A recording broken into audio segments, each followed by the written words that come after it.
In 1918, World War I finally ended, but the peace it left behind was fragile. The Treaty of Versailles heavily punished Germany, stripping away its territory and plunging its economy into chaos, leaving millions of its citizens angry and looking for someone to blame. Then, in 1929, the global economy collapsed. Banks failed, trade stalled, and jobs evaporated.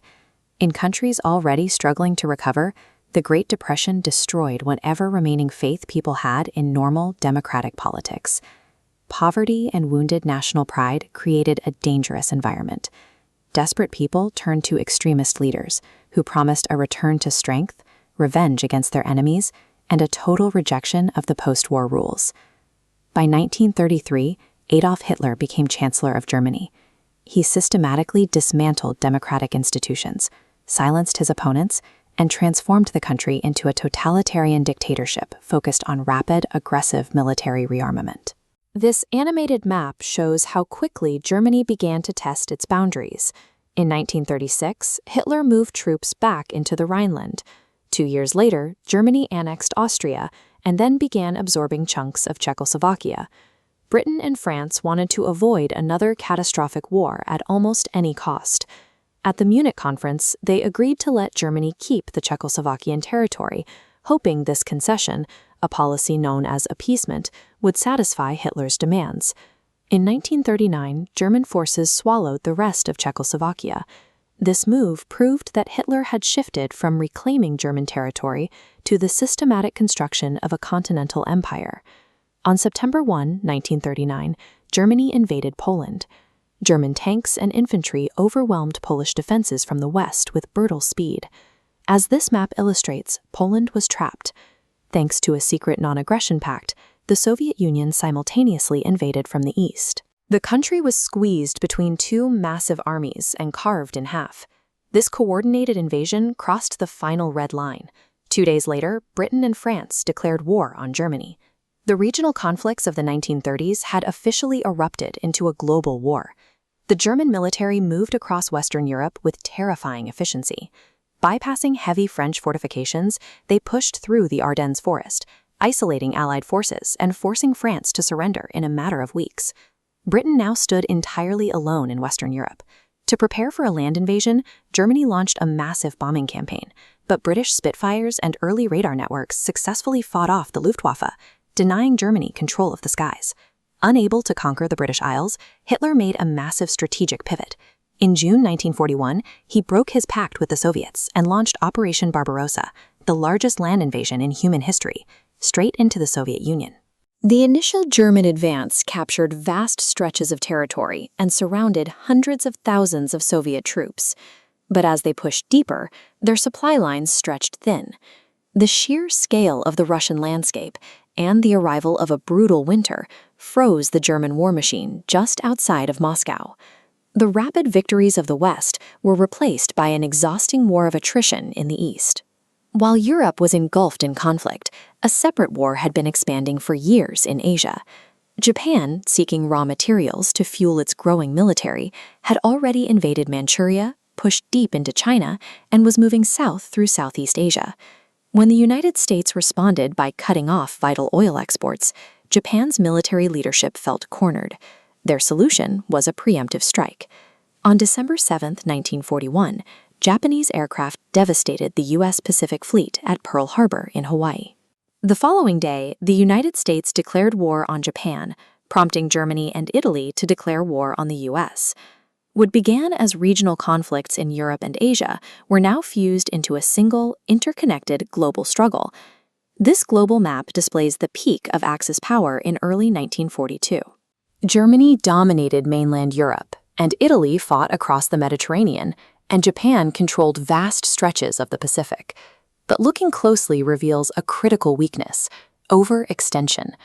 The Axis powers were forced to ferry supplies across oceans, harsh deserts, and frozen steppes, all while fighting heavily armed enemies on multiple fronts. That strain soon caused the Axis momentum to crack. In the Pacific, American codebreakers intercepted Japanese plans, leading to the Battle of Midway in June 1942, where U.S. forces sank 4 Japanese aircraft carriers and permanently halted their naval advance. Around the same time, British and Allied forces decisively pushed German and Italian tanks out of North Africa, securing vital oil routes and opening a clear path across the Mediterranean. And in the east, the German advance into the Soviet city of Stalingrad, devolving into horrific urban combat.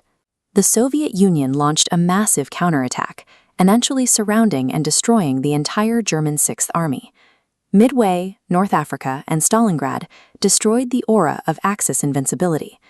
The war shifted from rapid expansion into a massive test of industrial production and sheer endurance, a test the Axis powers lacked the resources to win. With North Africa secured, the Allies moved north, invading Italy in 1943.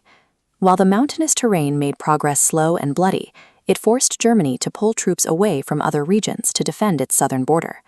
Then, on June 6, 1944, the Allies opened the main Western Front. An enormous coalition of American, British, Canadian, and Allied troops stormed the beaches of Normandy in the largest amphibious invasion in history. The invasion succeeded. Allied forces broke out of the beaches, liberated Paris, and began a relentless march east, absorbing and defeating Germany's final desperate winter counteroffensive in the Ardennes forest. The German war machine was now fatally trapped. On one side, the Western Allies were pouring over the borders. On the other, the massive, highly industrialized Soviet Red Army was pushing relentlessly toward Berlin.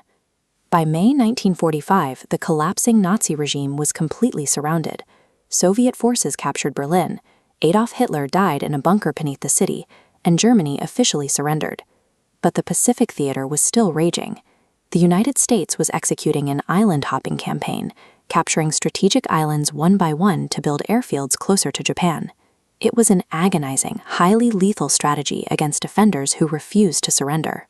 Facing the prospect of an even bloodier mainland invasion, the United States made a deeply controversial decision to use a devastating new weapon. In August 1945, atomic bombs leveled the cities of Hiroshima and Nagasaki. Faced with total atomic destruction, and with the Soviet Union simultaneously declaring war and invading Japanese-held Manchuria, Japan formally signed surrender documents in September 1945. The Allied victory relied on a combination of massive industrial output, coordinated global logistics, and the sudden arrival of nuclear weapons. The human toll was staggering. Tens of millions of soldiers and civilians were dead. Entire cities were reduced to ash, populations were displaced, and the liberation of the concentration camps exposed the full, horrifying scale of the Nazi Holocaust.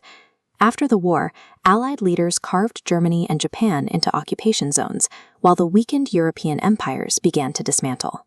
To manage these shifts and prevent future global conflicts, 50 nations gathered to form the United Nations. This map illustrates how quickly the wartime unity dissolved. Almost immediately, the alliance between the democratic West and the communist Soviet Union fractured, splitting the globe into competing ideological blocs.